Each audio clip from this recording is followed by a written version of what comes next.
Fax Malayalam ചാനലിൻ്റെ മറ്റൊരു വീഡിയോയിലേക്ക് സ്വാഗതം. പറക്കുന്ന മത്സ്യങ്ങൾ, 4500 കിലോമീറ്റർ വരെ ദേശാടനം ചെയ്യുന്ന ശലഭങ്ങൾ, വെള്ളം തുപ്പുന്ന മത്സ്യങ്ങൾ, വൈദ്യുതി ഉൽപ്പാദിപ്പിക്കുന്ന ഈലുകൾ എന്നിങ്ങനെ ഒട്ടേറെ കാര്യങ്ങൾ മനസ്സിലാക്കാൻ ഈ വീഡിയോ മുഴുവൻ കാണുക. നമ്മുടെ ശരീരത്തിൽ ഒരു മുറിവ് പറ്റിയാൽ അത് കുറച്ച് ദിവസങ്ങൾക്ക് ശേഷം മുറിവുണങ്ങി പഴയ രൂപത്തിലാകും. എന്നാൽ നമ്മുടെ ഏതെങ്കിലും ഒരു അവയവം മുഴുവനായി മുറിച്ചാലോ പിന്നെ ആ അവയവം വളരില്ല, അല്ലേ? എന്നാൽ ഏത് അവയവം മുറിച്ചാലും ആ അവയവം തിരിച്ചു വളരുന്ന ഒരു ജീവിയുണ്ട്. ആ ജീവിയുടെ പേരാണ് ആക്സലോട്ലസ്. ആക്സലോട്ലസ് പല്ലുകളുടെ രൂപത്തിൽ സാദൃശ്യമുള്ള നനവുള്ള സ്ഥലങ്ങളിൽ കഴിയുന്ന ഒരു ജീവിയാണ്.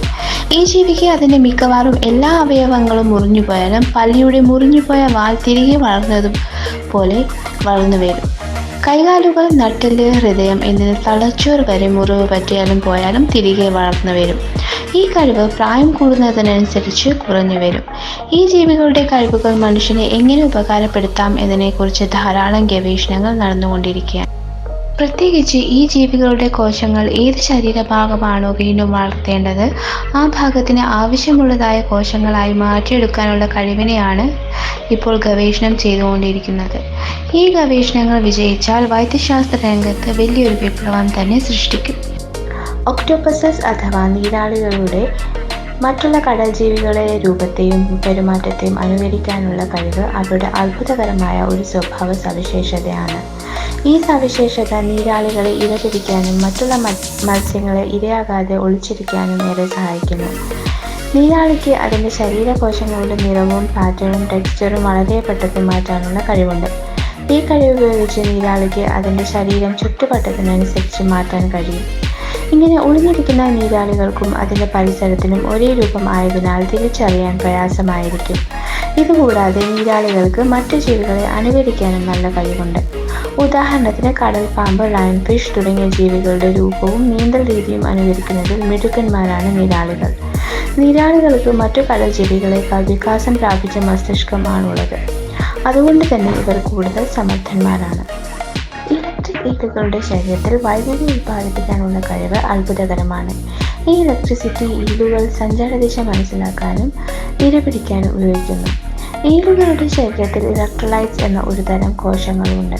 ശരീരം മുഴുവൻ വ്യാപിച്ചു കിടക്കുന്നതും പരസ്പരം ബന്ധിച്ചു കിടക്കുന്നതുമായ ഈ കോശങ്ങൾ ആണ് ഈലുകൾക്ക് വളരെ ശക്തമായ വൈദ്യുതി ഉൽപ്പാദിപ്പിക്കാൻ സഹായിക്കുന്നത്. പരസ്പരം തൊട്ടുകിടക്കുന്ന ഇലക്ട്രോലൈറ്റ് കോശങ്ങൾ ഒരു ബാറ്ററി പോലെ പ്രവർത്തിക്കുന്നു. ഈലുകൾ ഈ വൈദ്യുതി പൾസ് രൂപത്തിൽ ആവശ്യമുള്ളപ്പോൾ വെളിയിലേക്ക് പ്രവഹിക്കുന്നു. ചെറിയ വോൾട്ടേജ് ഉള്ള വൈദ്യുതി ആശയവിനിമയത്തിനും വലിയ വോൾട്ടേജ് ഉള്ള വൈദ്യുതി ഇരപിടിക്കാനും ദിശ മനസ്സിലാക്കാനും ഈലുകൾ ഉപയോഗിക്കുന്നു. കൂടാതെ ഈ വൈദ്യുതിയുടെ ഫ്രീക്വൻസിയും ഇൻറ്റൻസിറ്റിയും ദൈർഘ്യവും ആവശ്യമനുസരിച്ച് മാറ്റാനുള്ള കഴിവും ഈലുകൾക്കുണ്ട്. നമ്മൾ ഒരു സ്ഥലത്ത് നിന്ന് മറ്റൊരു സ്ഥലത്തേക്ക് പോകാൻ ഗൂഗിൾ മാപ്പ് ഉപയോഗിക്കാറുണ്ട്. എന്നാൽ ഇതൊന്നുമില്ലാതെ വളരെ കൃത്യമായി എത്ര അകലത്തിൽ നിന്നും തന്നെ വാസസ്ഥലത്ത് തിരികെ എത്താൻ പ്രത്യേക കഴിവുള്ള ഒരു ജീവിയാണ് പ്രാവുകൾ, പ്രത്യേകിച്ച് മെസഞ്ചർ പ്രാവുകൾ. നൂറ്റാണ്ടുകൾക്ക് മുമ്പ് തന്നെ മനുഷ്യൻ ഈ കഴിവ് കണ്ടെത്തുകയും ഉപയോഗിക്കുകയും ചെയ്തു വരുന്നുണ്ട്. എങ്ങനെയാണ് പ്രാവുകൾ ഇത്ര കൃത്യമായി ദിശ നിർണ്ണയിക്കുന്നത്? പ്രാവുകളുടെ കണ്ണുകൾ വളരെ വികാസം പ്രാപിച്ചവയാണ്. ഇത് ലാൻഡ്മാർക്കുകൾ മനസ്സിലാക്കാൻ സഹായിക്കുന്നു. കൂടാതെ കണ്ണിൽ ഉള്ള പ്രത്യേക കോശങ്ങൾ ഭൂമിയുടെ മാഗ്നറ്റിക് ഫീൽഡ് മനസ്സിലാക്കാനും പ്രാവുകളെ സഹായിക്കുന്നു. സൂര്യൻ്റെ സ്ഥാനം നോക്കി ദിശ മനസ്സിലാക്കാനും പ്രാവുകൾ മിടുക്കന്മാരാണ്. ദിവസം മുഴുവൻ സൂര്യൻ്റെ സ്ഥാനം സമയം മാറുന്നതനുസരിച്ച് കണക്കാക്കാനും സൂര്യൻ്റെ സ്ഥാനവും അതനുസരിച്ചുള്ള വാസസ്ഥലവും മനസ്സിലാക്കാനും പ്രാവുകളെ സഹായിക്കുന്നു. മേഘങ്ങൾ ഇല്ലാത്ത സമയത്ത് പ്രാവുകൾ കൂടുതൽ കാര്യക്ഷമമായി സഞ്ചരിക്കുന്നത് ഇതുകൊണ്ടാണ്. സൂര്യനെ മാത്രമല്ല നക്ഷത്രങ്ങളെയും പ്രാവുകൾ ദിശ മനസ്സിലാക്കുന്നതിന് ഉപയോഗിക്കാറുണ്ട്. സ്ഥലങ്ങളും ഭൂമിയുടെ പ്രത്യേകതയും പരിസരവും ഒക്കെ ഓർത്തു വയ്ക്കാനുള്ള പ്രാവുകളുടെ കഴിവും ഇവരുടെ നാവിഗേഷന് സഹായകരമാകുന്നു. മിന്നാമിന്നികളെ നമ്മൾ എല്ലാവരും കണ്ടിട്ടുണ്ടാകും. കാഴ്ചയിൽ മനോഹരമായ മിന്നാമിന്നിയുടെ തിളക്കം മിന്നാമിന്നികൾക്ക് പരസ്പരം ആശയം കൈമാറാനും ഇണകളെ കണ്ടെത്താനുള്ള ഒരു മാർഗം കൂടെയാണ്. മിന്നാമിന്നിയുടെ വയറിനടിയിലുള്ള ഒരു തരം കോശങ്ങൾ ആണ് ഈ വെളിച്ചം പുറപ്പെടുവിക്കാൻ സഹായിക്കുന്നത്. ഈ കോശങ്ങളിൽ നടക്കുന്ന ചില രാസപ്രവർത്തനങ്ങൾ ചൂടില്ലാത്ത വെളിച്ചം നിർമ്മിക്കാൻ മിന്നാമിന്നികളെ സഹായിക്കുന്നു. മിന്നാമിന്നികളുടെ വ്യത്യസ്ത സ്പീഷീസുകൾ വ്യത്യസ്ത പാറ്റേണിൽ ആണ് വെളിച്ചം പുറപ്പെടുവിക്കുന്നത്. സമയം, ആവൃത്തിയും പ്രകാശ തീവ്രതയും ഒക്കെ ഓരോ സ്പീഷീസിനും വ്യത്യസ്തമായിരിക്കും. ചില പ്രത്യേക സീസണിൽ ഒരു കൂട്ടം മിന്നാമിന്നികൾ അവരുടെ മിന്നുന്ന രീതി ഒരുപോലെ ക്രമീകരിക്കാറുണ്ട്. ഒരേ സമയം വെളിച്ചം അണയ്ക്കുകയും കത്തിക്കുകയും ചെയ്യുമ്പോൾ കൂടുതൽ ഇണകളെ ആകർഷിക്കാൻ കഴിയുന്നു. കുമ്പളങ്ങി നൈറ്റ് സിനിമയിൽ കായലിൽ രാത്രി പ്രകാശം പരക്കുന്ന സീൻ കണ്ടിട്ടില്ലേ? മിന്നാമിനികൾക്ക് സമാനമായ രാസപ്രവർത്തനം തന്നെയാണ് ഈ പ്രകാശത്തിനും കാരണം. ബയോലുമിനിസെൻസ് എന്നാണ് ഈ പ്രതിഭാസം അറിയപ്പെടുന്നത്. കവര് എന്നാണ് കായലിലെ ഈ പ്രതിഭാസത്തെ പ്രദേശവാസികൾ വിളിക്കുന്നത്. കായലിലെ ബാക്ടീരിയ, ആൽഗ, ഫംഗസ് പോലുള്ള സൂക്ഷ്മജീവികൾ ആണ് ഈ വെളിച്ചം പുറപ്പെടുവിക്കുന്നത്. ഇതേ പ്രത്യേകത കടലിലെ മറ്റ് ജീവികൾക്കുമുണ്ട്, പ്രത്യേകിച്ച് കടലിൽ വളരെ ആഴത്തിൽ ജീവിക്കുന്ന മത്സ്യങ്ങൾക്ക്. ഇത്തരം കാര്യങ്ങളെക്കുറിച്ച് അടുത്ത വീഡിയോയിൽ വിശദീകരിക്കാം. വീഡിയോ മിസ്സാവാതിരിക്കാൻ ഇപ്പോഴേ സബ്സ്ക്രൈബ് ചെയ്ത് ബെൽ ബട്ടൺ അമർത്തുക. കൂട്ടമായി ജീവിക്കുന്ന ഏതൊരു ജീവജാലത്തിനും ആശയവിനിമയം ഒരു പ്രധാന ഘടകമാണ്. ആഹാരം കണ്ടെത്തുന്നതിനും അപകടങ്ങൾ മനസ്സിലാക്കി അത് മറ്റുള്ളവരെ അറിയിക്കുന്നതിനുമൊക്കെ ആശയവിനിമയം നടത്തിയേ പറ്റൂ. തേനീച്ചകൾ എങ്ങനെയാണ് പരസ്പരം ആശയങ്ങൾ കൈമാറുന്നത് എന്നറിയാമോ? വളരെ സങ്കീർണമായതും ചില ഡാൻസ് രൂപത്തിലുമുള്ള ചലനങ്ങളിലൂടെയാണ് തേനീച്ചകൾ ആഹാരത്തിന്റെ സ്ഥാനം ഒക്കെ മറ്റുള്ള തേനീച്ചകളുമായി പങ്കുവയ്ക്കുന്നത്. 1973 കാൾ വോൺ ഫ്രിഷ് എന്ന ഓസ്ട്രേലിയൻ സയന്റിസ്റ്റ് ആണ് ആദ്യമായി ഇത് വിശദീകരിക്കുന്നത്. ഈ കണ്ടെത്തലിന് അദ്ദേഹത്തിന് നോബൽ സമ്മാനം ലഭിക്കുകയുണ്ടായി. പുറത്തേക്ക് പോകുന്ന ഒരു തേനീച്ച ഒരു ആഹാര ഉറവിടം കണ്ടെത്തിയാൽ അത് ആദ്യം ആഹാരം കഴിക്കുകയും പിന്നീട് ആഹാര ഉറവിടം മറ്റ് തേനീച്ചകളുമായി പങ്കുവയ്ക്കാൻ ഓർത്തുവെക്കുകയും ചെയ്യുന്നു. തിരികെ കൂട്ടിലെത്തിയ ശേഷം ഉറവിടം മറ്റുള്ളവരെ പറഞ്ഞു മനസ്സിലാക്കാൻ പ്രത്യേക രീതിയിൽ ഡാൻസ് ചെയ്യുന്നു. ഉദാഹരണത്തിന്, നേരെ മുകളിലോട്ടും താഴോട്ടും നീങ്ങിക്കൊണ്ടുള്ള ഡാൻസ് ആണെങ്കിൽ ആഹാര ഉറവിടം സൂര്യന്റെ അതേ ദിശയിലാണെന്ന് മറ്റുള്ള തേനീച്ചകൾ മനസ്സിലാക്കുന്നു. അല്പം ചെരിഞ്ഞാണെങ്കിൽ ആ ചെരുവിന് ആനുപാതികമായി സൂര്യനുമായുള്ള ചെരുവിലാണ് ആഹാരമുള്ളത് എന്ന് മനസ്സിലാക്കുന്നു. നൃത്തം ചെയ്യുമ്പോൾ എത്ര അകലത്തിലാണ് നീങ്ങുന്നത് എന്ന് നോക്കി ഭക്ഷണ ഉറവിടം എത്ര ദൂരത്തിലാണ് ഉള്ളത് എന്ന് മറ്റുള്ളവർ മനസ്സിലാക്കുന്നു.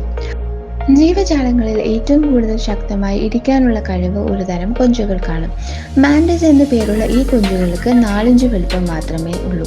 ഈ കൊഞ്ചുകൾ അവയുടെ മുൻകാലുകൾ വെച്ച് ചെയ്യുന്ന പവർഫുൾ പഞ്ച് കൊണ്ടാണ് ഇര പിടിക്കുന്നതും സുരക്ഷ ഒരുക്കുന്നതും ആശയവിനിമയം ചെയ്യുന്നതും.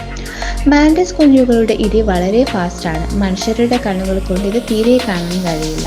ഒരു ഹൈസ്പീഡ് ക്യാമറ ഉണ്ടെങ്കിൽ മാത്രമേ ഈ മൂവ്മെന്റ് നമുക്ക് കാണാൻ കഴിയൂ. സെക്കൻഡിൽ 23 മീറ്റർ വേഗത്തിൽ, അതായത് ഒരു വെടിയുണ്ട പോകുന്ന അത്രയും സ്പീഡിലാണ് ഇവയുടെ വിരലുകൾ സഞ്ചരിക്കുന്നത്. ഞണ്ടുകളെയും മത്സ്യങ്ങളെയുമാണ് ഇവ കഴിക്കാറുള്ളത്. ഇവയുടെ ശക്തമായ ഇടിയിൽ ഇരകൾ ബോധം കെട്ടുപോവുകയോ മരിച്ചു പോവുകയോ ചെയ്യുന്നു. നമ്മൾ മാങ്ങയ്ക്കൊക്കെ കല്ലെറിയാറില്ല. എന്നാൽ ചില മത്സ്യങ്ങൾക്ക് സമാനമായ കഴിവുണ്ടെന്ന് പറഞ്ഞാൽ നിങ്ങൾ വിശ്വസിക്കുമോ? ആർച്ചർ ഫിഷ് എന്നു പേരുള്ള ഒരു തരം മത്സ്യങ്ങൾ ഇരപിടിക്കാൻ ഉപയോഗിക്കുന്ന ഒരു മാർഗം തുപ്പുക എന്നതാണ്. ഈ വിദ്യ ഉപയോഗിച്ച് ആർച്ചർ ഫിഷുകൾക്ക് വെള്ളത്തിനരികിൽ ഉള്ള ചെടികളിൽ ഉള്ള പ്രാണികളെ മറ്റും ആഹാരമാക്കാൻ കഴിയും. ശുദ്ധജല മത്സ്യമായ ആർച്ചർ ഫിഷുകൾക്ക് വെള്ളത്തിനടിയിൽ നിന്ന് മുകളിലെ ചെടികളിൽ ഇരിക്കുന്ന പ്രാണികളെ കണ്ടെത്താൻ പ്രത്യേക കഴിവുണ്ട്. 2 മീറ്റർ ഉയരത്തിൽ വരെ വെള്ളം തുപ്പാനുള്ള കഴിവ് ഇവയ്ക്കുണ്ട്.